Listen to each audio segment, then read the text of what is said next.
How to roast a whole chicken.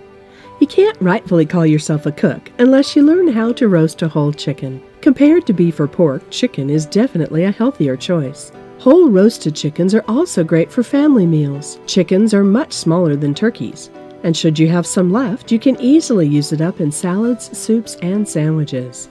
A quick note on cooking chicken and other poultry.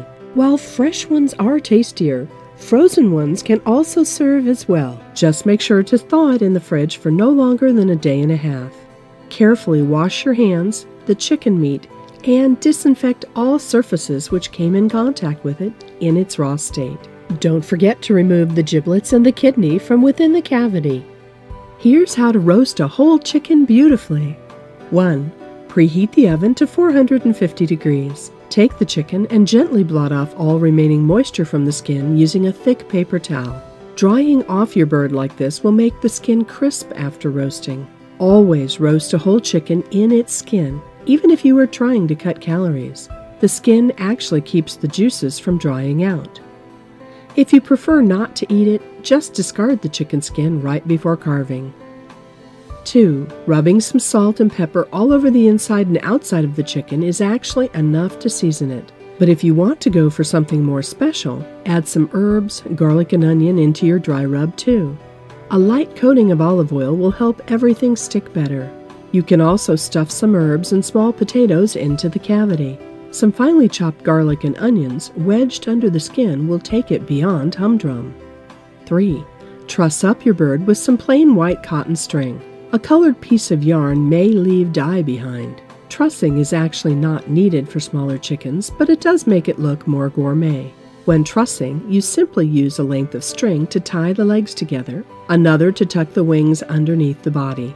After roasting, you cut these off, and the bird will retain its shape. 4. Place your trussed and seasoned chicken on a wire rack nestling in a shallow roasting dish. The wire rack will allow the fats to run off as it roasts to collect in the baking dish.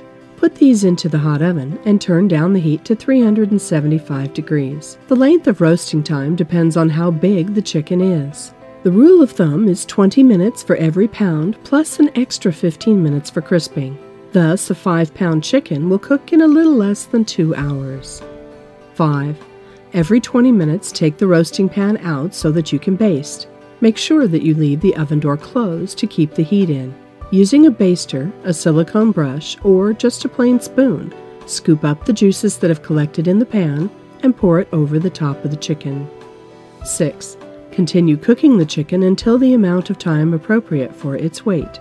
For the last 15 minutes of roasting, turn the heat back up to 450 degrees. This will make the chicken skin browner and crisper.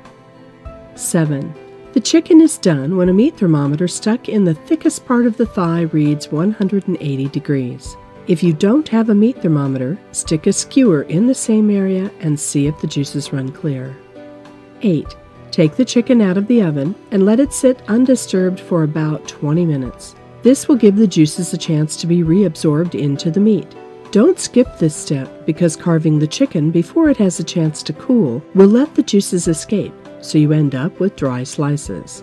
Save the rest of the juices to make some gravy for dipping. Just dissolve 2 teaspoons of cornstarch dissolved in a 1/4 cup of water and let it simmer with the drippings until it thickens. Add some salt and pepper. Now that you see that it's not that difficult to learn how to roast a whole chicken, do try it for dinner one of these days.